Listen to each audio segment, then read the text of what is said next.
السلام عليكم ولا خالقة وايد والسلام عليكم استاذ joogtaan waxaan rajeynayaa inaa caafimaad qabtaan walaashiin waa markale iyo muuqaal cusub waxaan idin leeyahay soo dhawaada janalku waa janalkiini asxaabta cusub waxaan idin leeyahay igu soo biirtay adigana soo dhawaada haddii aad hore noola joogto waan kaaga mahad celinayaa la joogistaada quruxda badan haddii aad nagu cusubtana waxaan ku leeyahay nagu soo biir insha allah asxaabta cusub ka mid noqo welcome waxaan rabaa saaka quraac yar oo fudud inaan sameeyo pancake sida ujeedeen meeshan waxaan ku shubanayaa 2 deciliter iyo barbur ah kadibna waxaan ku dari doonaa insha allah 2 qaando oo sokor ah qaandada caadiga cuntada lagu cuno waayo oo labadeed ah haddii aadan haysan ka deciliterka wax yar oo cusbo ah iyo wax yar oo maxaa xabad ukun ah laba qaando oo qaandada shaaha lagu walaaqdo kaleeto kadib waxaan ku dari doonaa 2 deciliter iyo bar caano ah sida arkaysaan pancake waxaa waaye americanska pancake xoogaha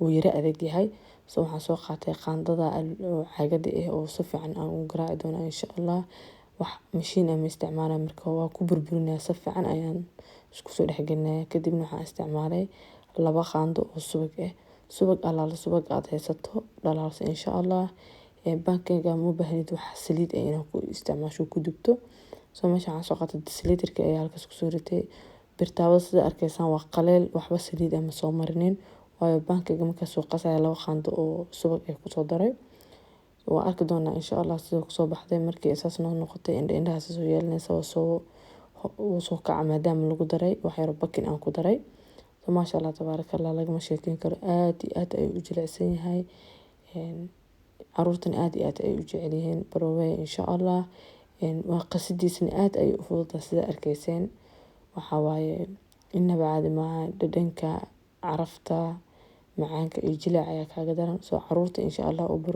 u qasa oo u baroobeeya way jeclaan doonaan wayna ka heli doonaan intaa haddii aad family weyn tihiin oo kaleeto ama 8 qof oo kaleeto loo sameeyana hadda 4 qof oo camal ay deeqdaa cuntadan waxaa sameyn kartaa insha allah meesha aan ka dhigtay 2 deciliter iyo burburka dubal ayaa ka dhiganaysaa 5 deciliter oo caano ah 5 deciliter oo bur ah saas ayaa u isticmaali doontaa insha allah haduu yahay family weyn quraacda ayaan boobsinay meeshan cafe ayaan kusoo diyaarinayaa cafe yaa family cafe gana la dhahaa ani iyo xaajiga kafeega aad u jecelnahay subaxii meeshan waxaan kusoo shubay biyaha kafeega ayaan sii daara doonaa insha allah intaan dubay pancake kadibna meeshan waxaan diyaarinayaa fruity oo aan rabaa balsiin ayaan rabaa inaan jajaro oo ku cuno ayadan soo kala subax quraacda aad iyo aad ay u fiican tahay liinta haddii aad miiran kartin aad iyo aad ay u fiican tahay midda freshka ayaa fiican liinta sida camal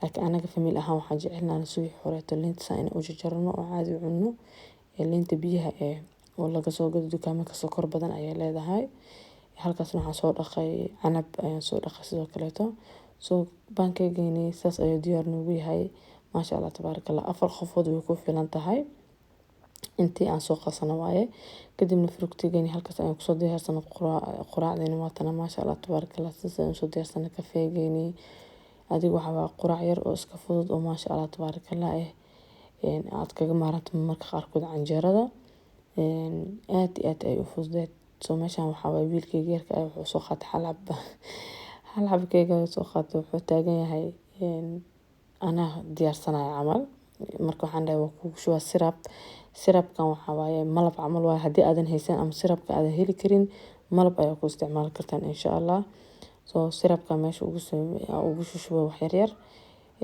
ilmaha waa muhiim in la baro waxyaabaha kala duwan ama dhadhamada kala duwan lagamana badinin malab wuxuu kaleeto waxaa fiican wiigii 2 mar ama 1 mar oo kale in loo sameeyo maadaama uu mac yahay firgeetiis ayaan ugu dhex riday kadibna asiga ayaan cuni doonaa insha allah halkan waxaan ku diyaarsanayaa sidoo kale anigana aan ku quraac doonaa insha allah kafeegii ayaan shubtay kadibna waa isla arki doonaa quraacdani kaaliska arag aniga idin cuno bedelkiina waxaan idin leeyahay quraac wanaagsan kana faa'iideysta insha allah caruurahan u sameeyo waxa waaye malo waxaan aad iyo aad ay u jilicsan yahay aad iyo aad ayuu u fudud yahay wallahi waxa waaye inaba caadi maaha dabeel meeshan waxaa waaye qudaartii ayaan diyaar yani aan ka furay adeega saa kala soo gaday soo meeshaan liinta laba nooc ay ahayd, midna xoogaa way weyneed midoo kalena way yaryareed. Mooska ayaa halkaas kusoo ritay, kadibna meeshii ayaan kafee ku karsaday, sokorti iyo waxyaabaha ku dadaateen ayaan ka titiraa. Qaanadahana markasta waxaan jeclahay inaan gacanta saas usii marmariyo, sababtoo hadhow waqti uma helayo inaan hal maalin keligood inaan hagaajiyo. Soo markasta waxaan sameeyaa inta badan qaanadaha meelaha laga furayo laga taabanayo maalintii oo dhan marka la isticmaalayo in aan gacanta sii mariyo marka derbiga masaxayo. Aad iyo aad ayay u fududahay shaqadana markaas way kuu fududaanaysaa adi ahaan. Markaad tahay hooyo ciyaal haysato, yacni jikadaadana hadhow ma noqonayso qaanado oo marka loo jeedo laga naxayo ama laga cabsanayo gacmihii kama muuqdaan. Soo sidaa arkaysan ugu dambeyn waxaa meeshaan wixii alaab xali looga seexday tii saaka lagu quraacday ayaa isku ururtay, halkaan ay kusoo wada ururtay. Anigana ma ihi qof hal mar isla markaas waxaan ku isticmaalo ku dhex rido meesha, waayo maanta oo dhan ma awoodayo ama yacni marka qaarkood waqtiga kuma saamaxayso, cunugta kaa daba qaylinayso, waxaa waa lagaa daba ooynayaa marka waa iska dhigaa. Soo qashinka ayaa baakada kusoo shubay, wixii qudaar ah ayaan saa ka fiiqay, fruutigii ama yacni qudaarta cunayna ka fiiqay oo dhan waraaqadaas cuntada ayaan kusoo shubay. Kadibna weelashii soo hareen oo mashiinka ka soo hareen ayaan waxaan sameyn doonaa insha Allah. Gacanta ayaan marinaa oo birtaas meesha ii taal ayaan saarayaa, waayo birtu waa muhiim inaa haysto marka qaarkood kuma deeqayso. Mashiinka alaabta la geliyo ama way ka weyn yahay weelkaaga, yacni weelash inay ka waaweyn yihiin ama waxaa dhacaysaba inuu mashiinka kaa buuxsamo, waayo haddana jikada inaan rabo inaan wada hagaajiyo. Soo ii fududahay markaas inaan alaabta yaryareed oo dhan inaan halkaas ku guro kadibna kuwa waaweyn aan gacanta mariyo. Soo meeshaan birtaabadii xoogaa waxaan ka dareemay inay dabada dambe oo dabka la saaray inay saaid ugu gaduudatay. Soo silig ayaan soo qaatay iyo geedkan hadda kor waa soo geliyay sawirkiisa. Soo aad iyo aad ayuu wuxuu kaaga dhigayaa dhalo nadiif cadaan, maasha Allah tabaarakallah. Soo alaabteena sidaas ayaan kusoo dhammaysanay, maasha Allah tabaarakallah. Haddana waxaan iska nadiifinayaa sinkiga ama meesha alaabta lagu dhaqo ayaan mufti ka soo gudbinayaa. Soo meeshaan haddii aysan nadiif ku ahayn, yaa aysan kuu qalajisnayn, jikadaaga ma hagaajisana, ma fahantay? Meesha jikada laga ogay inay markay soo hagaajiso waa meeshaan. Alxamdulillah. Soo hawsheena markaan soo dhamay, maasha Allah tabaarakallah, waxaan qaadanayaa vitamin D. Vitamin D waa muhiim xilliga lagu jiro qaboobaha ama xilli kastaba, waayo aniga wadan qorax leh ayaan ka imaanay. Vitamin D markasta oo baahanaaday. Kadib meesha waxaan kusoo ritay kaniiniga aburiyo oo vitamin C ayaan kusoo ritay. Vitamin C wuxuu kaa caawinaa in aan maalintii oo dhan daalka iyo waxa uu ka ilaaliyo. Walaalayaal waa dhibkan ila qabo. Meeshaan jaakadaha every week waan hagaajiyaa, haddana sidooday kusoo noqonayaan. Waayo jaakada loo baahneen halkaas la soo dhigo ama hal maalin la qaadanayo maalmo badan aan la qaadanaynin. Haddana waxaa waaye meesha oo dhan way buuxsamaysaa, waa lagu imaanaa jaakad meesha la surto loo baahan yahay.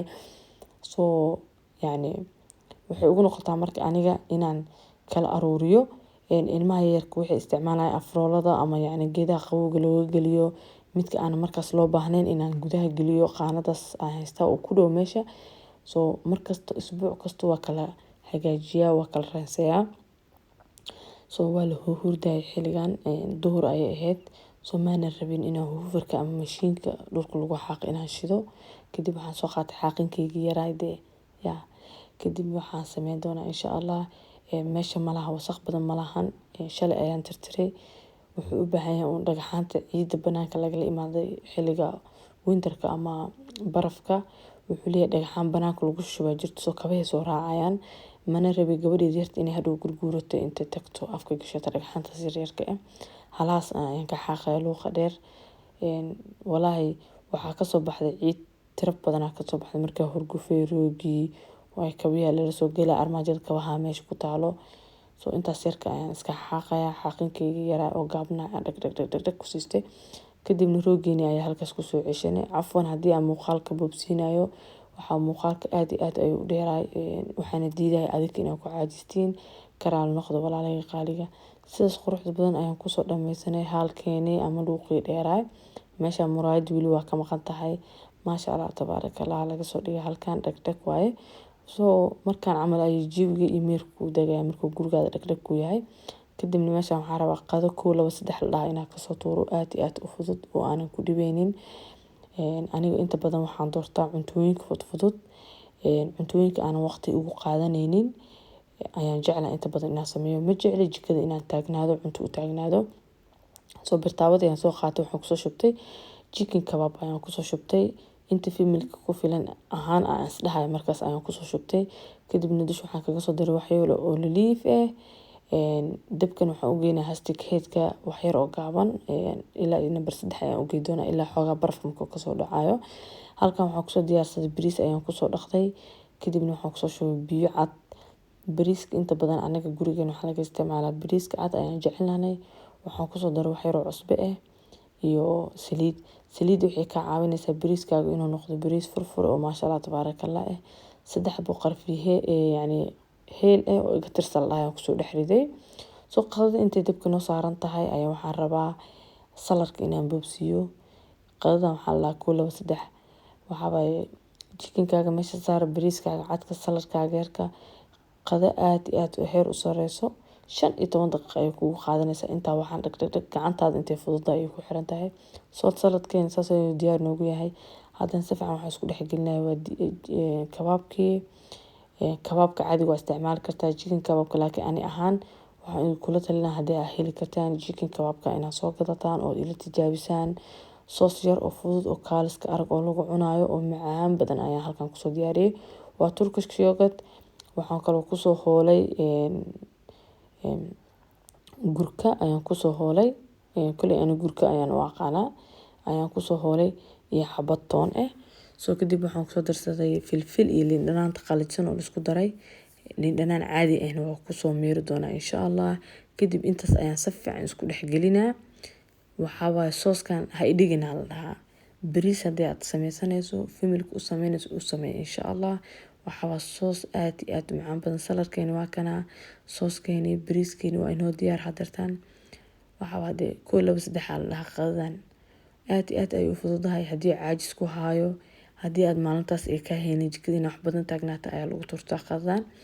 soo wiilkayga yar ayaan waxaan u gurayaa qadada hadartaan. asaga sooska inta badan ma jeclo, soosaska cad kama helo. soo kajab ayaan ugu soo daray bedel ahaan. waa kana de maasha Allah tabaarakallah. halkan hadda usoo dhigay asaga ayaa kaligiis cunaya insha Allah. waxaan idin leeyahay qado wanaagsan. biyaha cad ilmaha in la baro way fiican tahay. aniga inta badan biyaha cad bis ayaan ku siiyaa. haddii inta nala soo gaarto waxaan ka codsanayaa walaashay ama walaalkay muuqaalkina ay share gareysaan. laagtan haniga iloobin insha Allah. laagta waa inoo muhiim.